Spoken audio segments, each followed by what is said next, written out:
بسم اللہ والحمد للہ والصلاة والسلام علی رسول اللہ وبعد اعوذ باللہ من الشیطان الرجیم بسم اللہ الرحمن الرحیم والسابقون الاولون من المہاجرین والانصار والذین اتبعوهم بإحسان رضی اللہ عنہم ورضوا عنہ وأعد لهم جنات تجری تحتها الانہار خالدین فیها ابدا ذلك الفوز العظیم۔ سورہ توبہ کی آیت نمبر 100۔ اس آیت کے اندر اللہ تبارک و تعالی نے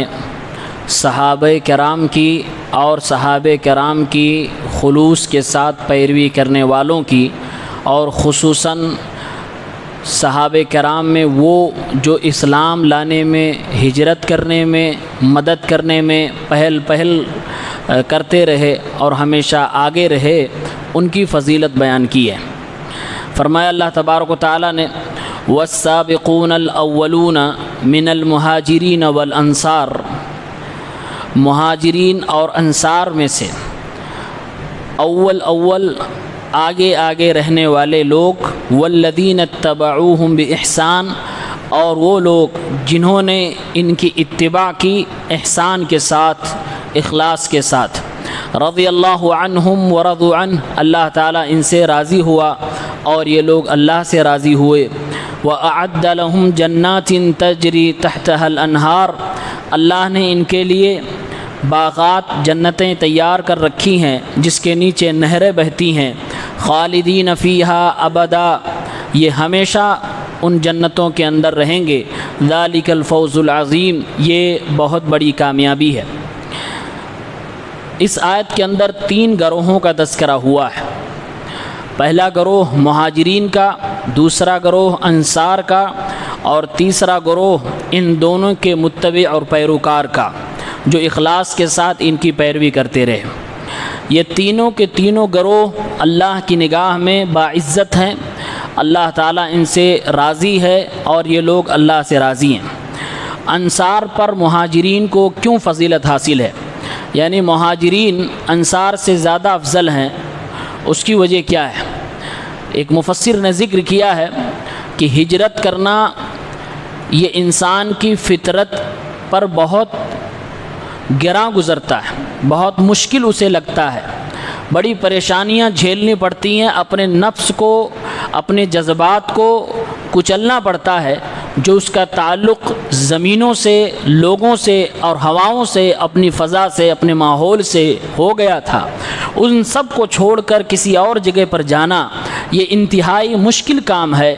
اور صحابہ کرام نے دین کے لیے یہ کام کیا، اس لیے اللہ تبارک و تعالیٰ نے ان کو افضل قرار دیا۔ جبکہ انصار صحابہ جو تھے وہ لوگ انہی مہاجرین کے استقبال کرنے والے تھے، انہی لوگوں کے لیے اپنے دلوں، اپنے گھروں کی دریا اور دروازے کھولنے والے تھے، تو ان لوگوں نے بھی بہت بڑا کارنامہ انجام دیا، لیکن اللہ تعالیٰ نے مہاجرین کو پہلے ذکر کر کے ان کو افضل قرار دیا ہے۔ اس کے بعد اللہ نے ان دونوں کی جو پیروی کرنے والے لوگ ہیں، یعنی صحابہ کے جو منہج پر چلنے والے لوگ ہیں، صحابہ کرام کے نقش قدم پر جو چلنے والے لوگ ہیں، اللہ تعالیٰ نے ان کی بھی فضیلت بیان کی ہے اور ان سے بھی رضامندی کا اظہار فرمایا ہے۔ ابن تیمیہ رحمہ اللہ اس آیت کی تفسیر کرتے ہوئے فرماتے ہیں کہ سابقون الاولون جو لوگ ہیں، اللہ تعالیٰ نے بغیر احسان کے قید کے ان سے رضامندی کا اظہار فرمایا ہے، اور جو ان کے بعد کے لوگ ہیں،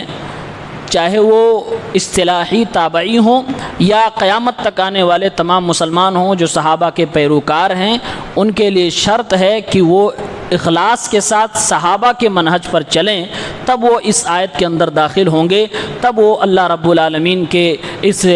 بشارت میں داخل ہوں گے جو اللہ نے فرمایا کہ ان کے لیے جنتیں تیار کی جا چکی ہیں اور جس کے نیچے نہریں بہہ رہی ہیں۔ ایک تاریخی جملہ ابن تیمیہ رحمہ اللہ فرماتے ہیں، اللہ تعالیٰ نے کہا رضی اللہ عنہم، اللہ تعالیٰ ان سے راضی ہو گیا۔ فرماتے ہیں کہ اللہ تعالیٰ جس سے ایک بار راضی ہو جائے، یہ ہو ہی نہیں سکتا کہ اللہ تعالیٰ دوبارہ اس سے ناراض ہو جائے۔ ایک بار اللہ جس سے راضی ہو جائے، اللہ دوبارہ اس سے کبھی ناراض نہیں ہو سکتا۔ اس کی وجہ یہ ہے کہ اللہ تعالیٰ عالم ما کان وما یکون ہے، جو پیچھے اور فیوچر ساری چیزوں کو جاننے والا ہے، وہ اللہ تعالیٰ جانتا ہے کہ یہ بندہ آگے چل کر کیا کرنے والا ہے، اس کے باوجود اگر اللہ تعالیٰ رضامندی کا اظہار کر رہا ہے، گویا کہ اللہ تعالیٰ ہمیشہ ہمیشہ کے لیے اس بندے سے راضی ہے۔ تو صحابہ کی جماعت کو یہ شرف حاصل ہے کہ اللہ تعالیٰ نے قرآن میں جگہ جگہ ان کو اس خطاب سے نوازا ہے، رضی اللہ عنہم، کہ اللہ تعالیٰ ان سے راضی ہو گیا۔ معلوم یہ ہوا کہ بعد کے ادوار میں، یعنی قرآن کے نزول کے بعد کے ادوار میں قرآن کمپلیٹ ہو گیا، اس کے بعد اگر صحابہ کی جماعت سے کچھ غلطیاں ہوئی بھی ہیں تو اللہ تعالیٰ نے ان سب کو جاننے کے باوجود ان کو بخش دیا ہے اور ان سے اپنی رضامندی کا اظہار فرمایا ہے، لہٰذا صحابہ سے کوئی شخص بدظن ہرگز نہ ہو۔ اسی طرح سے علامہ شنقیطی رحمہ اللہ اس آیت کی تفسیر میں لکھتے ہیں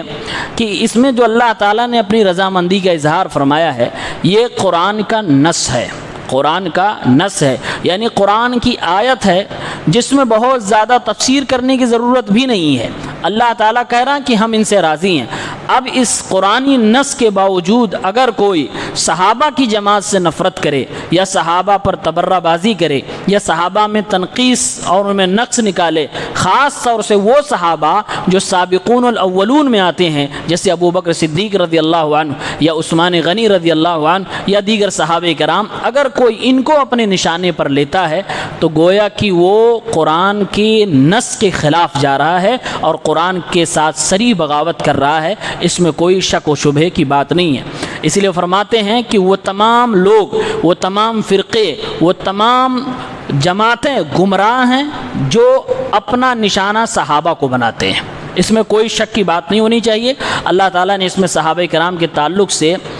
4 خوشخبریاں دی ہیں۔ فرمایا رضی اللہ عنہم ورضوا عنہ، ان سے اللہ راضی ہے اور یہ لوگ اللہ سے راضی ہیں۔ اللہ کے راضی ہونے کا مطلب یہ ہے کہ اللہ رب العالمین نے ان کی گئی نیکیوں کو قبول کیا اور ان کی زندگی میں جو ان کی طرف سے انسان ہونے کے ناطے تھوڑی بہت غلطیاں ہوئی ہیں، اللہ تعالیٰ نے اسے معاف فرما دیا۔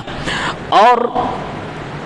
جیسے کہ حاتب ابن ابی بلتع رضی اللہ عنہ تھے، انہوں نے اپنی زندگی میں اللہ کے نبی کے دور میں ایک بڑی غلطی کی تھی، لیکن بدری صحابی تھے اور اللہ تعالیٰ نے اتنا فرمایا تھا کہ اے اہل بدر تم جو چاہو کرو، اللہ تعالیٰ نے تمہیں بخش دیا، معاف فرما دیا۔ اس کے بعد ان سے ایک بڑی غلطی ہوئی، اگر یہ نبی صلی اللہ علیہ وسلم کی زندگی میں نہ ہوا ہوتا، بعد کے ادوار میں صحابہ میں سے کسی سے اس طرح کی غلطی ہوئی ہوتی تو آج کے وہ لوگ جو صحابہ کی چھوٹی چھوٹی غلطیوں کو سامنے رکھ کے اور صحابہ کرام کو نشانہ بناتے ہیں، وہ ضرور اس صحابی کو غدار، منافق، نہ جانے کیا کیا کہہ ڈالتے، لیکن اس کے باوجود اللہ کے نبی صلی اللہ علیہ وسلم نے فرمایا تھا حضرت عمر سے، اے عمر کیا تمہیں نہیں معلوم کہ اس اللہ نے حاتب ابن بلتع اور تمام بدری صحابہ کے بارے میں فرمایا کہ تم جو چاہو کرو تمہیں اللہ تعالیٰ معاف فرماتا ہے۔ جو اللہ ساری چیزیں جانتا ہے، اس اللہ کو پتا تھا کہ بعد میں حاتب ابن ابی بلتع سے ایسا ہونے والا، اس کے باوجود اللہ نے ان کی مغفرت کا اعلان فرمایا۔ معلوم یہ ہوا کہ ایک بار اللہ جس سے راضی ہو جائے دوبارہ اس سے